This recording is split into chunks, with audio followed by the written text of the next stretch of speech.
So just some basics on Erin Condren. If you guys are unfamiliar with the brand, Erin Condren has a lot of customizations that you can do with the planner. They have 3 sizes, the standard being 7x9, and then the new sizes are A5 and 8.5 by 11. So the 7x9 price is starting at $59, and then the A5 is $55, and then the 8.5 by 11 is $64. And then as for the coil options, there's the standard platinum coil, and then for an additional $10, you can choose one of the 3 colors of gold, rose gold, or black. You can customize the cover. Erin Condren, I won't lie and say that they don't have good cover options. There's a lot of great covers that you can choose from, and also customize your own with your personal design if you would like to upload it to both the front or the back cover. Traditional layouts include vertical, horizontal, or hourly. This is a vertical layout that I'm going to be sharing with you guys. And then as for the interior, as far as the interior design, there's mid-century circles, just my type, both colorful and neutral. And then the flora, I'm going to be sharing with you guys the flora option. And then there is the 12 months that is currently available if you were to go to the website. So I'm thinking of possibly switching this cover out. It's not a priority for me, but if I want to, I can. So we get into the planner. She decided to go with the gold coil. I do like that. So then on the back, this is where you can put your Sharpies and any notes. Also a great place if you want to put stickers. Then we have this acetate. No, it's not acetate. This is vellum. Acetate is plastic. This is vellum. This is my planner page, which I will put my name here. Then we have the floral design and the quote that says, if you want something you've never had, do something you've never done.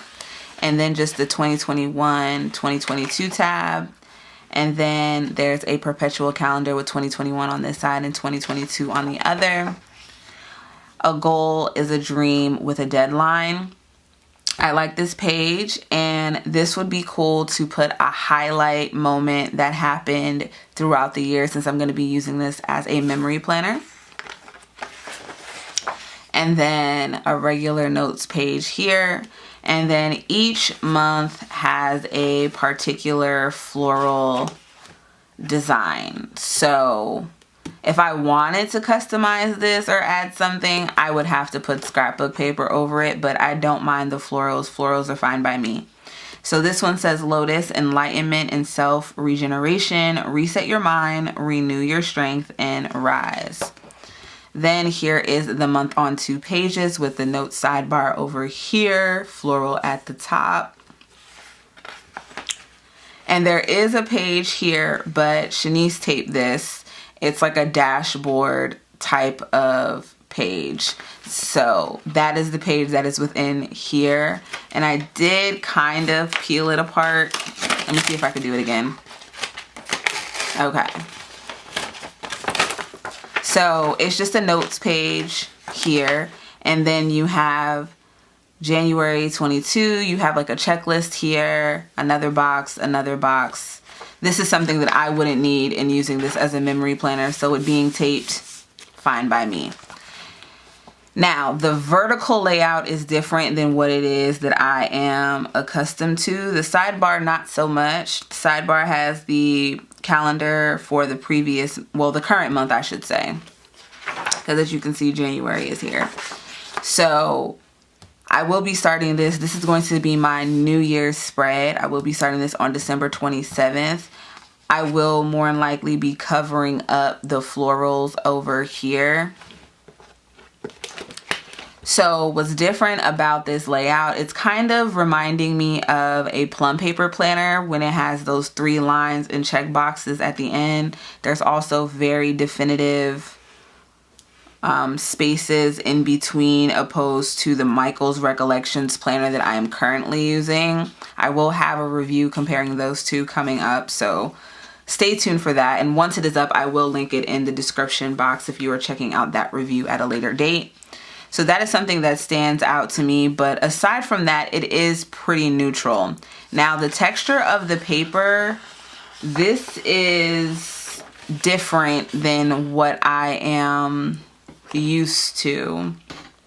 So this has more of like a textured feel to it, opposed to the Michaels paper, which is like very, very smooth. So it's not like horrible, but I'm just not used to it. This is a whole new ball game. Another thing is that they have the holidays at the top.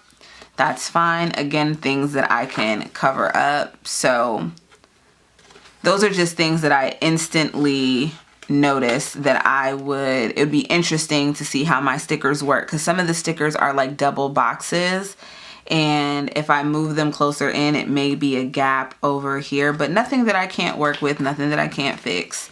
But that is something that definitely stands out to me, just how separate each of the different vertical blocks are. And then at the end of the month, there is a notes page. Then we move on to February. Lavender, grace and calmness. Keep calm in chaos and grow in grace. And then the lavender at the top there. For March is Plumeria, fresh start in love. Fall in love with life and new adventures. Then there's April. Daisy, new beginnings. Every ending has a new beginning.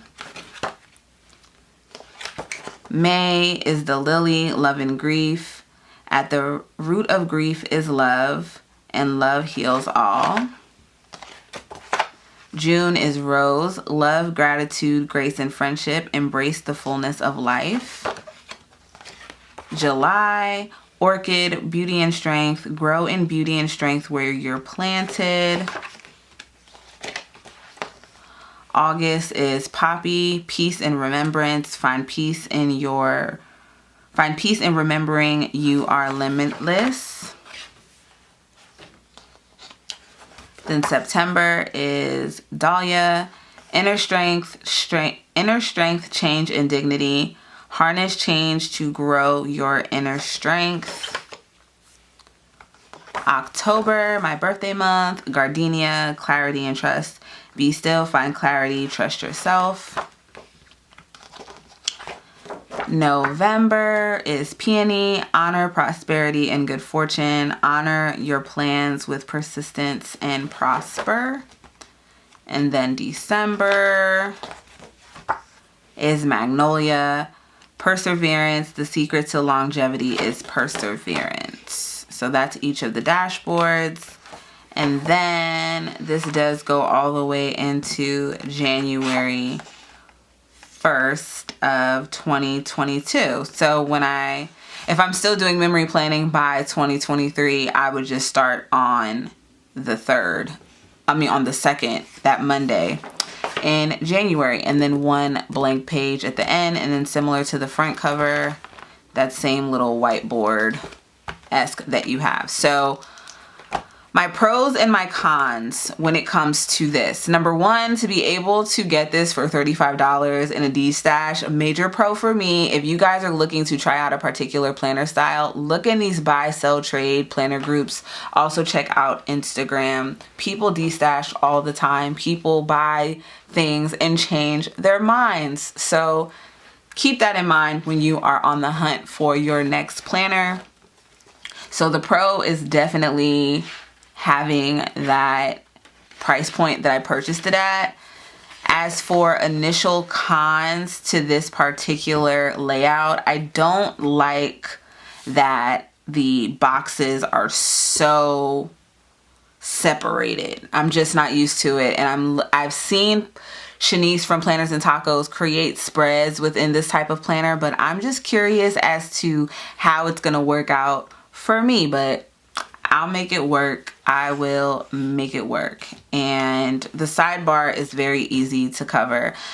And these here, the Michaels Recollections Planner has like gray boxes that separate the sections. So having this plain box that I can then white out or put a header there. So much easier to work with than having something gray. So I do like that it is super neutral here, aside from the floral touches, but it's just this little spot in between. And even these lines at the bottom I could do without, but it is what it is. And then when it comes to the price of Erin Condren planners are very, very expensive. I know people that swear by them and I know people that could care less about them. So each to its own, but that is my take on this vertical 2022 Erin Condren life planner. I would love to hear your thoughts in the comments below. Again, be sure to check out all of the links in the description box, which will have related videos and so much more.